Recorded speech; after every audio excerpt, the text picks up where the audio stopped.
Sa ibang balita mga kabrigada, ayuda programs, pinasasama daw ng kritiko sa ilalim ho ng Administrasyong Marcos ayon sa ilang House leaders. Brigada Haji Caaminyo, ibrigada mo! Brigada Live Report.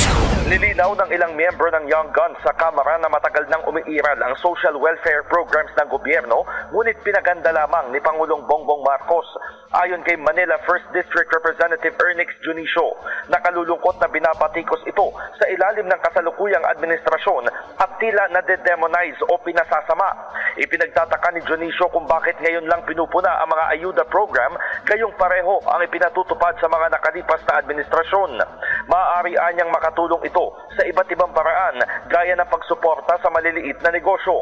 Punto ng kongresista, sa halip na gawing isyong pampolitika, mas dapat na ituon ng pansin ng kritiko ang mga benepisyong hatid ng ayuda. Dagdag naman ni House Deputy Majority Leader Paulo Ortega V, maingat na pinlano ang programa at pinag-isipan habang binabalangkas. Mababatid na sa survey ng Social Weather Stations o SWS, 90% ng mga Pilipino ang naniniwalang kapaki-pakinabang ang Pantawid Pamilyang Pilipino Program o 4Ps.